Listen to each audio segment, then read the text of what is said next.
Salut les gens, bienvenue sur la chaîne et dans ce troisième épisode du Phantom Squads vlog pour la deuxième journée sur nos aventures à Border War. Dans cette vidéo je vais faire des incursions carrément. Dans la première vous avez entendu ma voix pour vous guider le long de l'épisode et vous raconter un petit peu l'aventure. Cette fois-ci j'ai décidé d'apparaître pour vous expliquer 2-3 choses en personne pour la bonne et simple raison que les rushs sont trop courts pour pouvoir me permettre d'insérer de la voix dessus, donc je préfère faire des cuts avec des petites apparitions pour vous expliquer un peu le fil de la journée et puis surtout des choses qui peuvent être liées aux petites astuces, aux petits conseils que je peux vous donner par rapport à mon ressenti sur Border War par rapport à cette journée-là. J'espère que ça va vous profiter et que ça vous donnera l'envie de vous rendre en République tchèque pour la prochaine OP. En tout cas, je vous souhaite un bon visionnage et c'est parti. Ciao. Salut à tous. Deuxième nuit, il est 10h43. On fait une bonne nuit de sommeil après la grosse journée d'hier. Donc le petit hamac, toujours.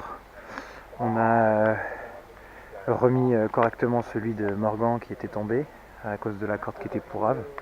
Et puis on a bricolé un système de toit ici pour que ce soit bien étanche. Hier, avant de partir en mission, on a mis un troisième tarp ici, histoire d'être bien sûr que le matos soit au sec.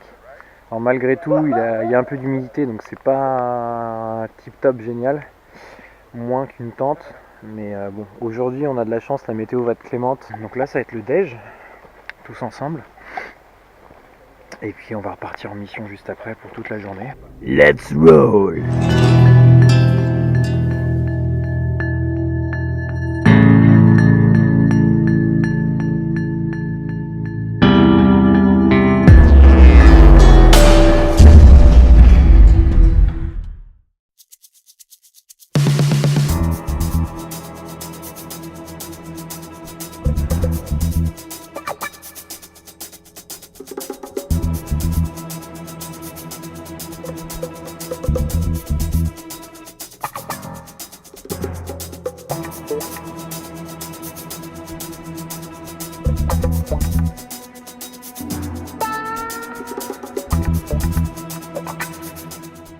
À peine une heure après être parti en mission, on tombe sur des contacts force inconnus de l'autre côté d'une bande de forêt. Je rappelle que dans notre escouade on est 10, on ne sait pas en face combien d'ennemis on a, en tout cas on décide d'aller taquiner un petit peu les TF pour voir ce que ça donne. Et là on tombe dans cette magnifique forêt que vous pouvez voir à l'écran, avec des grands arbres très espacés, très lumineuses, une bonne visibilité, cependant les distances d'engagement sont très élevées. Mon premier conseil porte sur ce point, partez avec une réplique qui soit fiabilisée, puissance et distance de tir adéquate pour pouvoir profiter vraiment des combats sur Border War. Donc si vous voulez avoir une stratégie de déroulement vers l'avant ou vers l'arrière, il faut couvrir une distance de tir suffisante avec vos répliques. Donc j'en parlais dans l'épisode 1 de Rewind, pour ma part, ma réplique elle est passée à 450 FPS à peu près, alors que je joue jamais avec cette puissance en France pour pouvoir tirer un peu plus loin. Alors la puissance n'est pas du tout le facteur qui va vous donner plus de portée, hein. Attention, il faut bien situer les choses. Cependant, avec de l'upgrade, un canon de précision, un piston fiabilisé, des gears renforcés, un moteur qui soit efficace, etc., une bonne réactivité par rapport à toute la réplique, c'est vrai que les distances d'engagement et le jeu avec la réplique en elle-même est beaucoup plus agréable sur un terrain comme Border War. Ne partez pas avec une réplique que vous n'avez pas testée ou avec laquelle vous avez l'habitude de jouer en CQB, ça n'a aucun sens.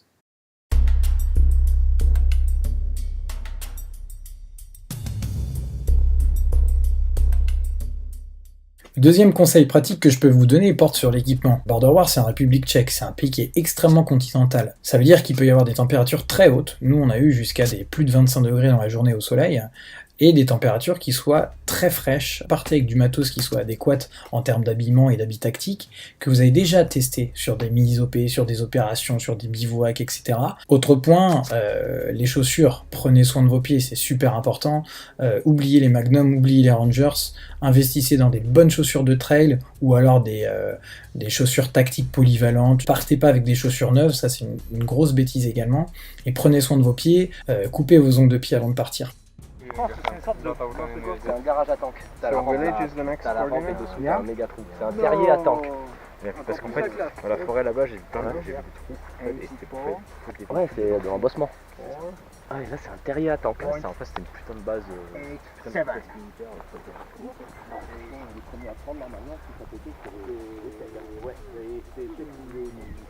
On a pris cet objectif, mais pas de task force à l'horizon. On est un peu déçus, on voulait en découdre. En tout cas, c'est une belle zone. On est vraiment content de l'avoir explorée cette année. C'est la première fois que ça ouvre sur Border War.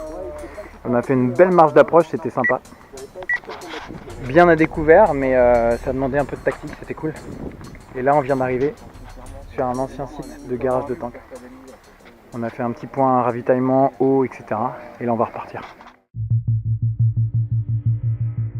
Si comme moi, vous aimez favoriser l'action et être vraiment dans du milsim quand vous jouez à l'airsoft, travaillez ça en amont avec votre groupe, avec votre squad, bossez sur la communication silencieuse, par geste, travaillez votre alphabet OTAN, de la cartographie en rando avec vos potes avant de partir, tout ce genre de détails qui vont faire que vous allez moins galérer avec le groupe et que surtout vous allez être à l'aise, bien vous connaître, qui va donner un côté très immersif à l'opération.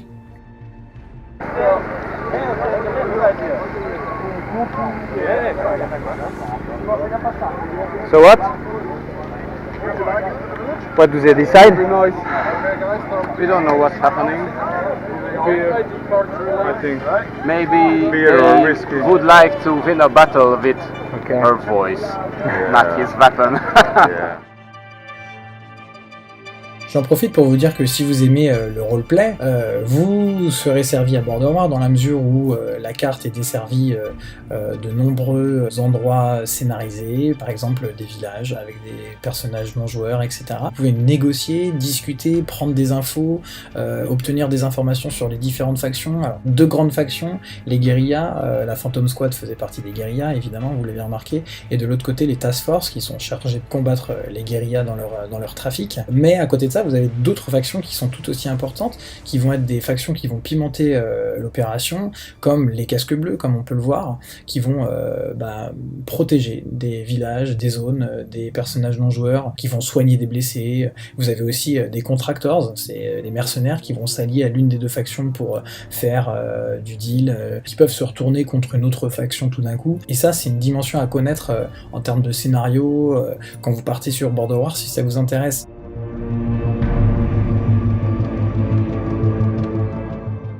Après une progression assez sympathique, on a enfin atteint le village.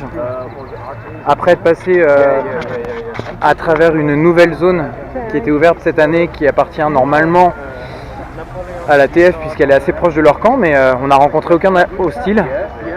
Donc on a progressé vers le village. Et on est entré dans le village. Make way, make way! Medivac. Et on nous a contrôlé pour rentrer dans le village avec nos ID que certains n'avaient pas, donc on a dû un petit peu négocier avec eux pour rentrer à l'intérieur. Les task force qui ont été vaincus là, apparemment. Et en face on a un véhicule casque bleu qui arrive. Et les casques bleus se sont alliés. On peut voir ici que le village est bien protégé.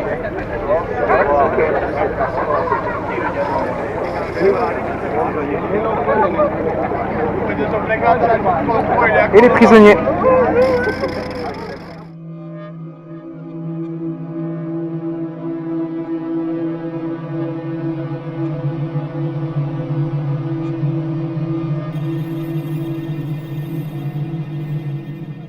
Et bien justement, en termes de roleplay, on peut se questionner sur l'effet que ça a eu sur nous d'être fait prisonnier, surtout pour moi, mon premier Border War. Je crois que c'était la première fois pour Balint aussi qui se faisait attraper et emprisonner. J'ai pas filmé la scène où on a été mis en prison, on n'avait pas le droit, mais ça a duré quand même en tout, je pense, 45 bonnes minutes. J'ai été fait prisonnier après un dur combat. Mon garde est hilar. Il est très content de m'avoir capturé, je sais pas pourquoi moi, je dois avoir une bonne gueule. Balint, lui, par exemple, il était pas du tout là-dedans. Ça l'a gonflé, et même s'il rigole beaucoup à l'écran, Il m'a expliqué après qu'il était saoulé et qu'il avait pas envie d'être mis en prison, il avait envie d'aller manger des saucisses en off-zone. Mais moi ça m'a fait marrer parce que j'ai trouvé ça bon enfant, et puis on a pu voir un peu aussi comment s'organisaient les task force, c'était très carré, propre, nickel, etc. Donc c'était assez drôle, alors que nous on avait sué sang et eau toute la journée à se balader sur le terrain, donc bon, c'est pas du tout le même délire, c'est pas du tout la même faction, mais c'était une expérience intéressante. Looks like as if you were tired and decided to go on a suicide mission just to get to the okay. You know, we were, I don't know, 20 of us, and from your side it was, you know, 70 required 100 almost, guys to beat us, so yeah, it was. Don't worry, we have backup just waiting, boy. So, right. Isn't it, Balin? You're absolutely right. my Okay, friend. okay. It's very heartwarming because I do want to fight with you guys. Okay, tonight we will come back and we will visit you, okay? Thank you. Do Okay. that, please. Do that. So that's Can you your imagine, for us, this is minimum 1 hour. Balin and I were made prisoner We by the haven't task seen force task force after ever. a good fight, and now they are asking us questions about our Okay, positions. lots of you guys attacked it and took Yeah. our hub. It's an easy task. We will bring him to the jail now. Where? You're going to jail. He's a Czech guy, but has Scottish accent. Oh, you reporting? Yeah. Okay. So Balin and I, we were just prisoner. Jailed? Yeah, jailed a few moments ago, but it was really fun because we were arrested by 2 task force, completely geared and US gear, you know, and they were pretty sure of them, and they were Really afraid. enthusiastic. Yeah, enthusiastic, and they were afraid of getting else. That was so fun. And they asked us about intel on the maps. So I tell the complete day, and they were In very details? yeah, intel, and they were very disappointed Yes. because But a little bit impressed also. impressed because we crossed the whole map without seeing any task force, you know. So that's a great experience.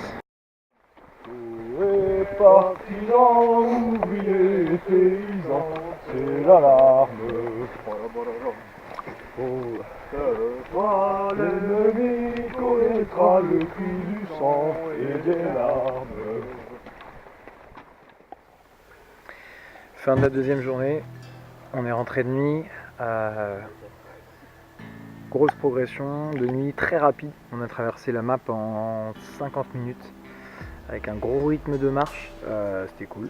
Pas de contact ce soir, on a eu des gros contacts cet après-midi, on a eu un gros contact en fin d'après-midi avant de retourner sur la off-zone. On pensait repartir pour du combat de nuit, mais finalement ça s'est pas fait. Et bah voilà, un super border war, on fera le bilan demain.